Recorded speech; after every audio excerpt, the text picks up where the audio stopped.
नमस्कार, मैं जितेंद्र चतुर्वेदी। मतांतर में आप लोगों का स्वागत है।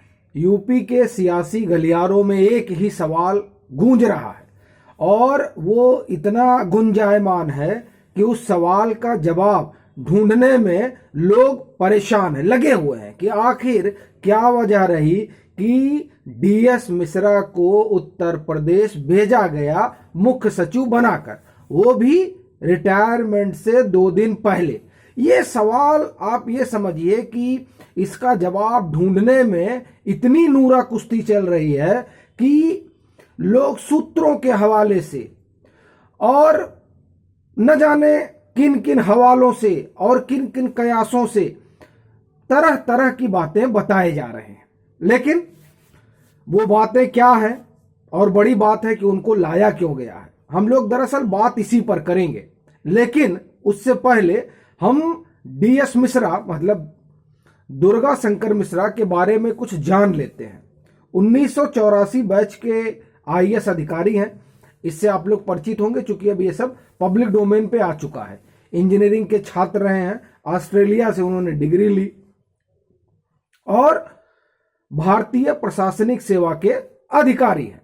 फिलहाल वो अर्बन मिनिस्ट्री में सेक्रेटरी थे और अब जो है यहां उत्तर प्रदेश में सेवाएं देंगे। लेकिन ये जो उनका एक परिचय है, ये मुझे लगता है कि पूरा परिचय नहीं है। उनका पूरा परिचय हमें जानना चाहिए और पूरा परिचय ये है कि उन्हें मेट्रोमैन कहा जाता है। ये भी पब्लिक डोमेन में मौजूद है। लेकिन 2 बातें जो मुझे कौंधी और जिस पर हमको लग रहा है कि बहुत ज्यादा चर्चा नहीं हुई, वो है सेंट्रल विस्टा प्रोजेक्ट और सदैव अटल स्मारक। सदैव अटल स्मारक की तो अद्भुत कहानी है। देखिए, 16 अगस्त 2018 ये वो तिथि है जब भारत के पूर्व प्रधानमंत्री भारत रत्न अटल बिहारी वाजपेयी परलोकवासी हुए और 17 अगस्त 2018 को उनका जो है अंतिम संस्कार हुआ और राजघाट के बगल में ही वो जगह है। और फिर यह तय हुआ कि यहां पर एक स्मारक बनाया जाए। स्मारक का नाम सदैव अटल स्मारक है। योजना यह बनाई गई कि 25 दिसंबर 2018 से पहले उसे पूरा करना है। पूरा करने की जिम्मेदारी स्वाभाविक तौर पर डीएस मिश्रा के ऊपर आई, क्योंकि वो जो सारा काम दिल्ली में सीपीडब्ल्यूडी और अर्बन मिनिस्ट्री उसके वो मुखिया रहे, तो जिम्मेदारी उन्हीं के ऊपर रही कि इसको आपको 25 दिसंबर के पहले पूरा करना है। जो परिस्थितियां बनी उसको देखते हुए ये चर्चा आम हुई कि नहीं, लगता है कि ये 25 दिसंबर तक पूरा नहीं हो पाएगा, आगे जाएगा।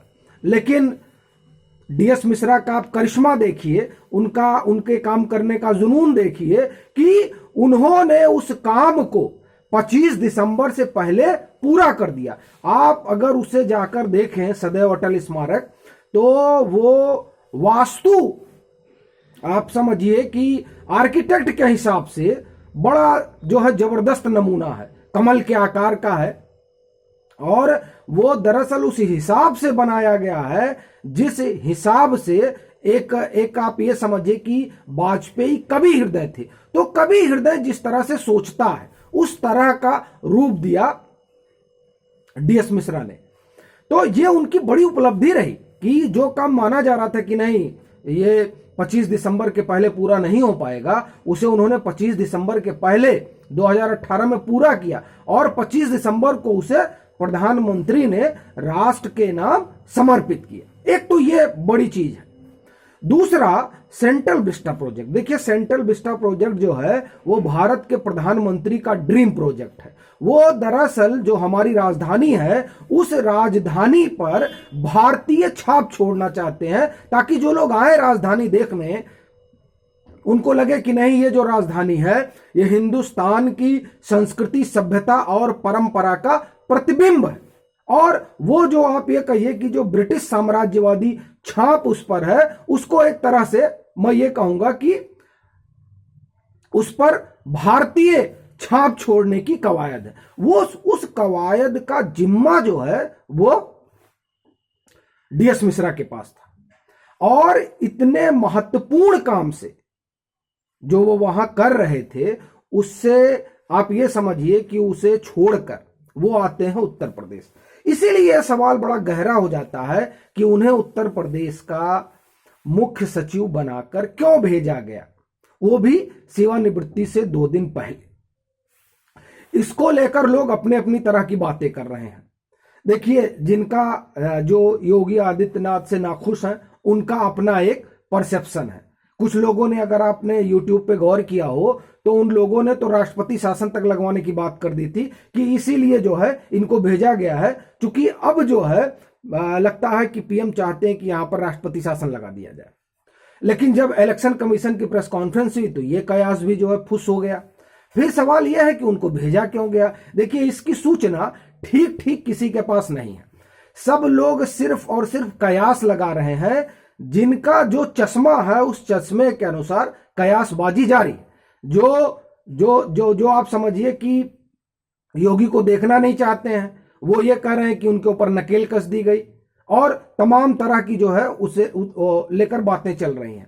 लेकिन ऐसा जान पड़ता है कि जो मेरा मानना है कि ये जो सूची ऊंची लोग बना रहे थे, और जो इसी यूट्यूब पे आप ये देखिए कि ये भी चर्चा चल रही थी, वो तमाम लोग जो उत्तर प्रदेश में सक्रिय हैं वो लोग ये खबरें कर रहे थे कि नहीं, लोग पाला बदल रहे हैं, कुछ लोगों को कुछ लोग मिलाने लेके जा रहे हैं। अखिलेश यादव ने तो बाकायदे कहा ही।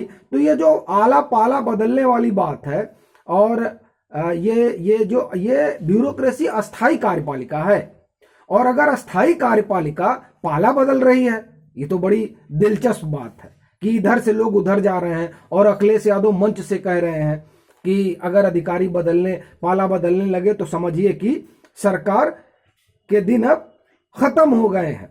और उन्होंने कहा था कि कई अधिकारी जो है संपर्क में है।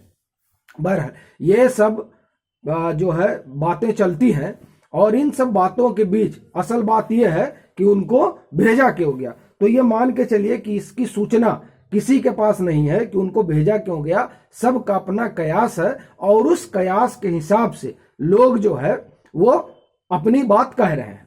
अगर आपको ये जानकारी हो तो आप जरूर साझा करिएगा, लेकिन वो जानकारी नहीं जो और लोग साझा कर रहे हैं, मतलब एक पुख्ता कंक्रीट जानकारी हो। अभी के लिए फिलहाल इतना ही। अगर आप मतांतर से नहीं जुड़े हैं तो जुड़िए, वीडियो को लाइक कीजिए, शेयर कीजिए, और अपने सुझाव जरूर साझा कीजिए।